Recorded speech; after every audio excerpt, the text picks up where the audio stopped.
In the last days before the mill closed for good, Ironhollow was still a town that believed in tomorrow. Walter Doyle believed in it more than anyone else, pouring coffee behind the counter of the diner he had spent 10 long years building from absolutely nothing but a small loan and a stubborn kind of hope. Back before any of it began, Walter and Ruth had married in the front yard of her parents' house with barely 30 guests and a borrowed record player, promising each other a quiet, ordinary life that neither of them ever imagined Ironhollow would take away. But when the steel plant shut its gates that spring without warning, 3,000 men lost their jobs overnight, and almost every family on the east side lost the one thing that had kept the whole town quietly held together for 2 generations. Within a year, the east side belonged to no one but the men willing to take whatever they wanted, whenever they wanted it. Walter's diner, sitting right in the middle of all of it, became an easy and familiar target for anyone looking for trouble. Just down the block, an elderly shopkeeper named Nora had already been forced to pay protection money to the same men twice that month, quietly handing over cash from her register while her hands trembled and her grandson watched from the back room. Deputy Cole took Walter's statement for the 4th time that month, folding the paper without bothering to read it twice, telling him the exact same tired line he always did: file it, go home, and try not to make things worse for himself. What Walter never once suspected was that Sheriff Earl Whitlock had a private arrangement with the man who actually ran the east side, a bootlegger turned crime boss named Dutch Callahan, who paid handsomely every month for a sheriff willing to look the other way. Every single report with Walter's name attached to it crossed Whitlock's desk before anyone else's. And every one of them ended up folded into a locked bottom drawer that, as far as anyone could tell, was never opened again by anybody. Then one night in October, after closing the diner late, Walter came home to find his front door hanging clean off its hinges, and the whole house gone quiet in a way that made his stomach drop before he even stepped inside. Inside, he found Ruth badly beaten and the whole register emptied out onto the floor. That night, somewhere on that kitchen floor, the man named Walter Doyle quietly died, and someone else, someone far colder, quietly took his place instead. Walter sent Ruth to stay with her sister 2 counties over, telling her only that he needed some time to fix things properly around the house. Then, without telling anyone at all, he bought a second-hand revolver and a full box of shells from a pawn shop on the edge of town. He didn't have to look very far for his first target. The man had eaten at Walter's diner a dozen times without ever once paying his tab, and half the street already knew exactly which bar he drank at every single night after dark. By the second week, 3 of the men who had terrorized the east side for years were simply gone without a trace. The police quietly called it gang violence and moved on to other business. The people who actually lived there knew to call it something else entirely. One of the men the Nightwatchman never touched was a young father named Eli, who had been beaten nearly senseless outside his own home 2 years earlier and never once forgot the folded note that quietly warned him to leave town while he still could. Nora, the old shopkeeper, was one of the first to notice her block had gone strangely quiet at night. She never said a word about it out loud to anyone, but she started sleeping with her back door unlocked again for the first time in over a year. Soon enough, folks on the east side started leaving folded notes under the loose floorboard by Walter's old counter, names, addresses, warnings about who had been hurting who lately. Nobody ever asked out loud who exactly was reading them each night. A late-night radio host named Sam Reyes picked up the story first, giving the shadow now haunting the east side a name that would end up sticking around for years to come, long after anyone truly understood how it all began: the Nightwatchman.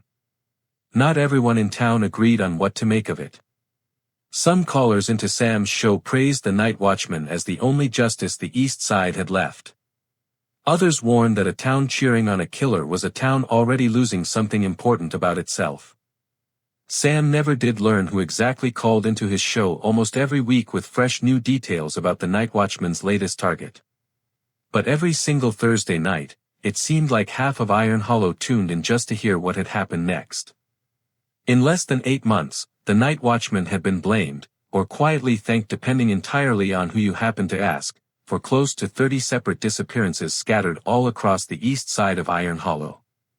Sheriff Whitlock knew exactly who was responsible for every last one of them, and for the first time in years, that private knowledge terrified him far more than it ever angered him, because the night watchman was getting dangerously close to Dutch Callahan's own operation. Dutch Callahan himself had grown quietly furious watching his own men vanish one by one. He called an emergency meeting in the back room of his warehouse, slamming his fist on the table and demanding Whitlock finally do something about the problem before it reached him personally. What nobody in all of Ironhollow knew was that a quiet federal investigator named Marcus Hale had already been working undercover for several long months, slowly building an airtight case against both Callahan and the very sheriff sworn to protect the town from men like him. A young trooper who had once trained under Marcus years earlier still trusted him completely, unaware that his old mentor's quiet undercover work was about to collide, by pure chance, with a man the whole town had started calling a ghost. Desperate to stop the killings before they eventually reached his own front door, Whitlock hatched a plan he was sure would end it cleanly: feed the night watchman a single false name, Marcus Hales, disguised carefully as nothing more than another ordinary criminal. Walter found the folded note beneath the floorboard just exactly like always. He had no real reason at all to doubt it. In nearly 6 full months of doing this, he had never once been given a reason to.